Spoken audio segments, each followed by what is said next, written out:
Everyone, welcome to the session. आज हम discuss करने जा रहे हैं ग्रेड 12th इंग्लिश फ्लेमिंगो की बुक और उसका 7th चैप्टर द इंटरव्यू।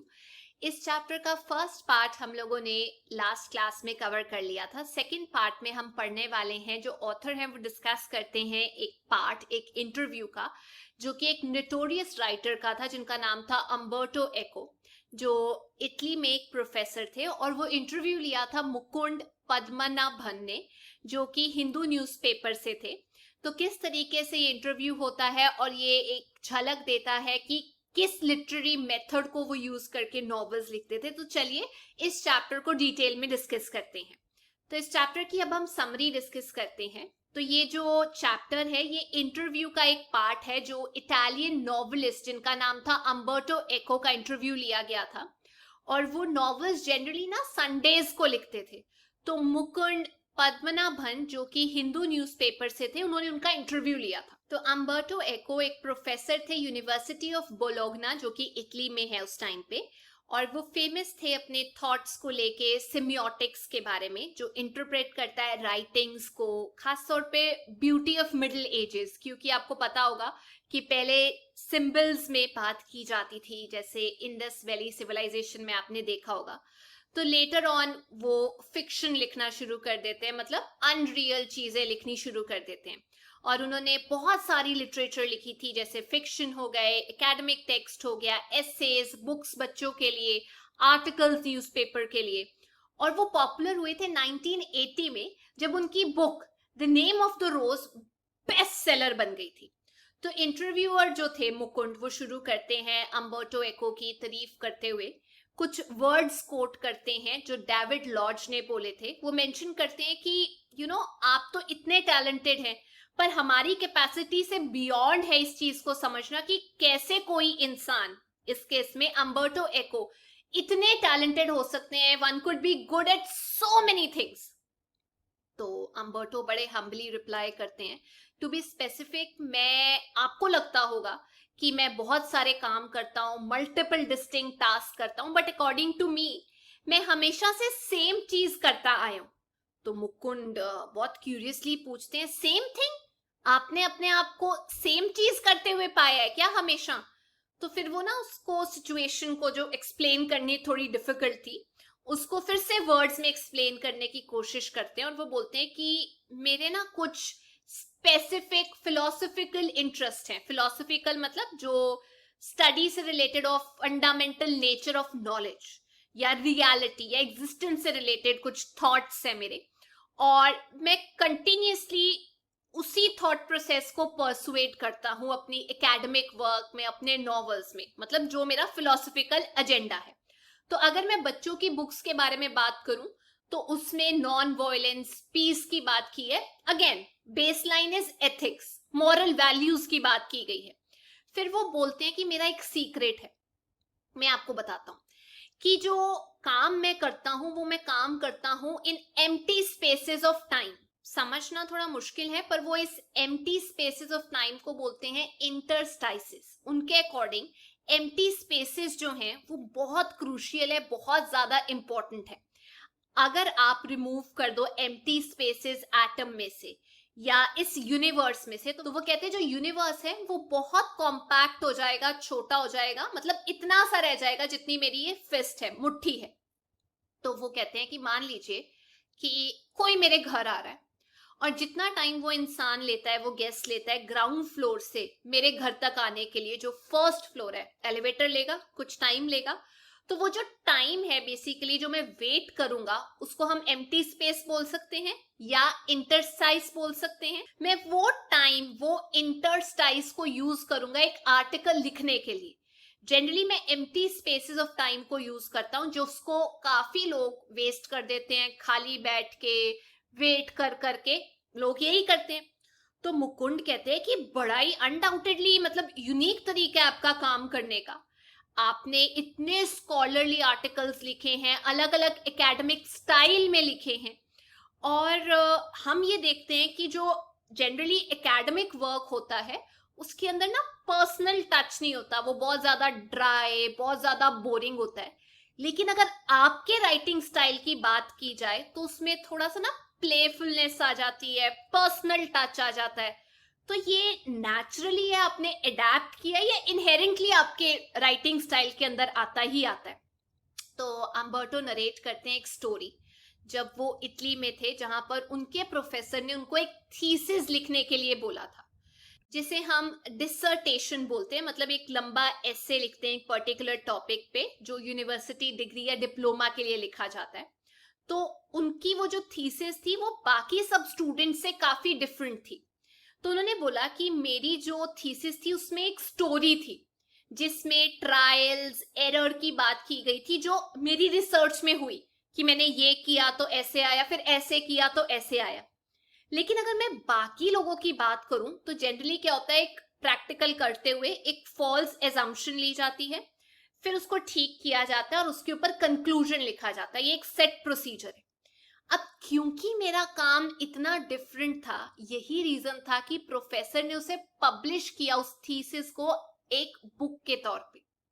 तो जब वो 22 इयर्स के हुए तो उनको रियलाइज हुआ कि उनका जो राइटिंग का स्टाइल है वो एक्चुअली सही तरीका है, और इसीलिए उन्होंने एसेज जो हैं वो नरेटिव टोन में लिखने शुरू कर दिए। नरेटिव टोन मतलब जैसे आप स्टोरी बता रहे होते हो। तो प्रोबेबली ये एक रीजन रहा होगा कि उन्होंने नॉवेल्स लिखना शुरू किया एट द एज ऑफ 50, क्योंकि उनको लगा कि उनका स्टाइल ठीक है। पर ऑन द कॉन्ट्री, क्वाइट ऑपोजिट, उनके एक फ्रेंड थे जिनका नाम था रोनाल्ड बार्थिस। वो हमेशा से एक नॉवेलिस्ट बनना चाहते थे, along with being an essayist, मतलब एसे भी लिखो और नॉवेलिस्ट भी बनो, क्रिएटिव राइटिंग में जाना चाहते थे।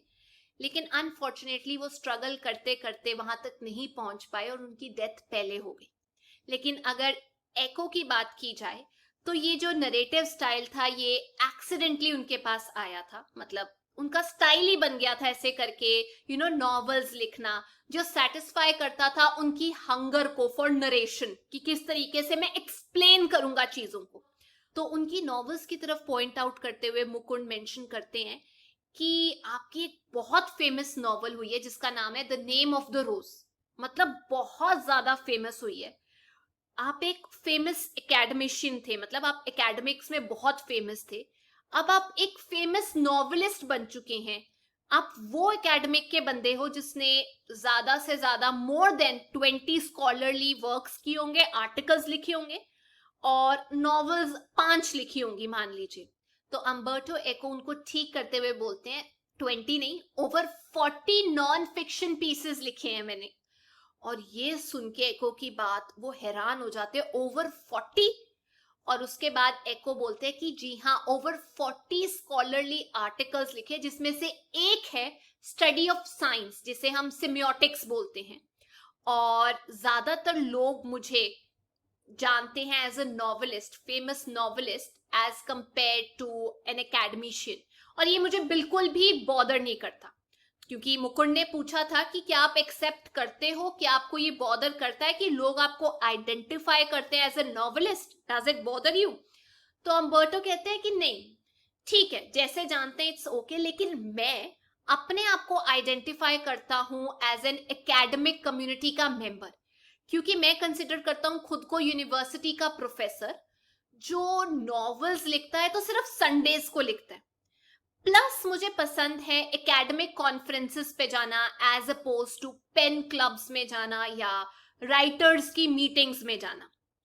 अब ये पेन क्लब्स का क्या मतलब है? PEN stands for, P stands for poets, E stands for essayist, N stands for novelist.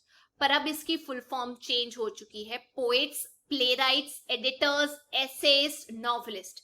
यानी सब राइटर्स जो लिटरेचर में कंसर्न रखते हैं, जर्नलिज्म से रिलेटेड हैं या हिस्टोरियंस हैं।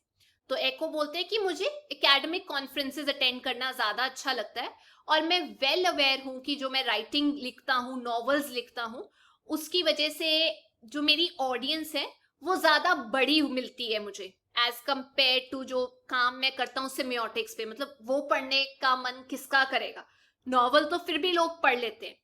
तो मुकुंद ना टॉपिक चेंज करते हुए बोलते हैं कि आपने मेंशन किया था कि वो नेम ऑफ द रोज जो है काफी सीरियस नॉवल है। मतलब आपको नहीं लगता कि कैसी अजीब बात है कि इसने इतनी ज्यादा ऑडियंस को अट्रैक्ट किया है? हालांकि उसके अंदर जो स्टफ है वो डिटेक्टिव है, मेटाफिजिक्स से रिलेटेड है, थियोलॉजी से रिलेटेड है, मिडीवियल हिस्ट्री से रिलेटेड है। कि आपको ये सक्सेस थोड़ा अजीब नहीं लगता, सरप्राइज नहीं करता? तो अम्बर्टो बोलते हैं कि नहीं, मुझे तो नहीं सरप्राइज करता, पर डेफिनेटली उन लोगों को सरप्राइज करता है जो जर्नलिस्ट हैं, जो पब्लिशर्स हैं, जिनको बिल्कुल नया एक्सपोजर हुआ, नया एक्सपीरियंस हुआ। वो इसलिए क्योंकि ज्यादातर लोगों को ना इजी रीडिंग, ट्रैश पढ़ना पसंद होता है। आपने भी देखा होगा यूट्यूब पे कुछ भी देखते रहते हैं लोग, एजुकेशनल वीडियोस जनरली कम देखी जाती है। लेकिन जब मैंने ये नॉवल लिखी तो मैं रीच आउट कर पाया सिर्फ एक स्मॉल परसेंटेज ऑफ पॉपुलेशन को, जिनको पसंद है चैलेंजिंग रीडिंग एक्सपीरियंस। एग्जाम्पल में उन्होंने समझाया कि मान लीजिए इस प्लैनेट पे 6 बिलियन लोग हैं जो रहते हैं, तो जो मेरी नॉवल है द नेम ऑफ द रोज, वो कम से कम बिकी होगी 10 to 15 मिलियन कॉपीज बिकी होंगी। बहुत स्मॉल परसेंटेज ऑफ रीडर्स को मैं अट्रैक्ट कर पाया हूं। तो इससे मैं ये समझता हूं कि हर किसी को हक है अपनी चॉइस रखने का। इवन मैं खुद घर जाके जब मैं खाना खा लेता हूँ एट 9 PM, खाना खाने के बाद मुझे पसंद है शोज देखना, जैसे मियामी वाइस या फिर इमरजेंसी रूम। थोड़ा रिलैक्स करना अच्छा लगता है। तो उन्होंने अम्बर्टो से पूछा, मुकुंद ने पूछा कि क्या पॉसिबिलिटी है इस सक्सेस की नॉवल की। कुछ ये भी कहते हैं कि क्या ये एसोसिएटेड था मिडीवियल हिस्ट्री से, इसीलिए ज्यादा सक्सेसफुल हुआ, इसीलिए हिट हुआ। तो अम्बर्टो कहते हैं कि ठीक है, मैं ये पॉसिबिलिटी नेगेट नहीं करूंगा, हो सकता है इसलिए सक्सेसफुल हुआ हो, पर ये भी तो है कि मैं स्टोरी टेलिंग के तरीके से नरेट करता हूँ नॉवल जो है, वो मेरा इनहेरेंट नेचर है। जैसे कि चाइनीज वाइज ओल्ड मैन करते थे। तो चाइनीज वाइज ओल्ड मैन एक इंसान थे जो बहुत नॉलेजेबल थे, और वो अपनी नॉलेज, अपने एक्सपीरियंसेस शेयर करते थे in the form of stories. फिर वो मेंशन करते हैं अपने अमेरिकन पब्लिशर के बारे में, जिन्होंने बोला था कि ये जो बुक है ना, 3000 से ज्यादा कॉपीज नहीं इसकी बिकेगी मेरी कंट्री में। फिर वो ये भी एक्सप्लेन करते हैं कि क्यों ज्यादा नहीं बिकेगी, क्योंकि ना तो लोगों ने लैटिन लैंग्वेज पढ़ी है, मतलब जो डिफिकल्ट लैंग्वेज है कंपेयर कर रहे थे, और ना ही लोगों ने कभी वहां कैथेड्रल देखा है। कैथेड्रल होता है जो प्रिंसिपल चर्च है, मतलब लोग ज्यादा कल्चर से वहां एसोसिएटेड नहीं है। लेकिन टू देयर सरप्राइज जो बुक है वो 2 से 3 मिलियन कॉपीज उसकी बिक गई वहां पर, उस कंट्री में भी। तो अम्बर्टो बोलते हैं कि इस बुक की जो सक्सेस है ना, वो मिस्ट्री सी है, और अगर मैं ये बुक 10 साल पहले या 10 साल बाद लिखता तो सिचुएशन शायद ऐसी नहीं होती, वो काफी डिफरेंट होती। आज तो ये था आज का चैप्टर। आई होप आप लोगों को अम्बर्टो का जो इंटरव्यू मुकुंद ने लिया था वो सारा समझ में आ गया होगा। अगर आपको ये वीडियो अच्छी लगी तो please make sure you like, share and subscribe. I see you next. Till then take care, bye bye.